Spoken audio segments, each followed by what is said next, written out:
Okay, the audio has been finicky when I've gone too long, so I'm going to try and rush through this. What I've got over here is a real camper that was AutoCADed, and I brought in trying to steal some of those nice fabrics. Well, they locked it.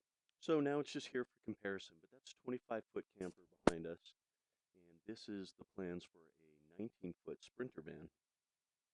Um, this opening here is the sliding door, that's the passenger door. Everything in marble is something that can fold out. And so if we come inside here, you can see that I have a yoga mat on the floor. And that way I wanted to test that with this folded out, I still had room for full sun salutations. Um, Minus that you hit the roof a little bit here. The roof is 1 inch shorter than a Sprinter van in order to allow room for insulation, PEX pipe, and wiring. In theory, the chairs one day will be swivel chairs if I get rich enough to afford something like that. And that way this table can be shared. This is the battery box with plenty of room for batteries and inverters. Actually, a neat thing about the VR is I had a compartment like that up over top. And even though I fit, I felt very claustrophobic with it up there. And it was hard getting in and out. Now you just slide in, sit down. It's a much more comfortable experience.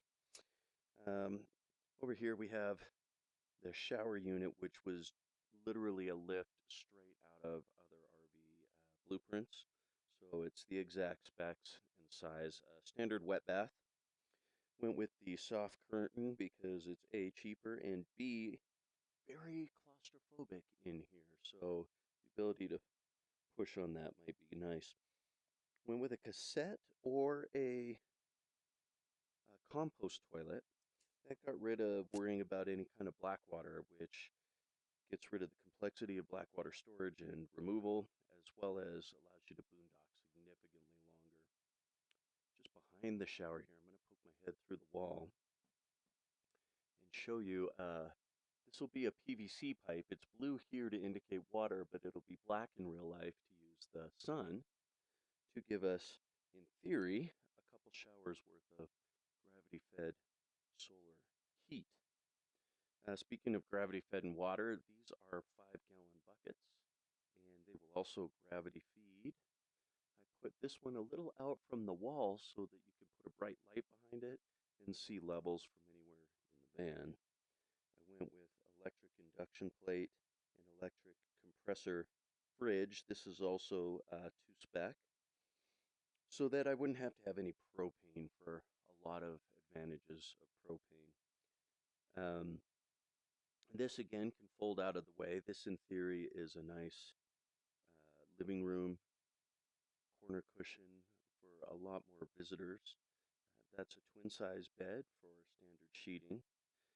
And it's just high enough for a standard garage tote or one of our 5-gallon buckets to store underneath it. I stacked those buckets in the back there to indicate that we have enough room even with the top bunk bed folded out to be stacked that tall of either garage totes or 5-gallon buckets.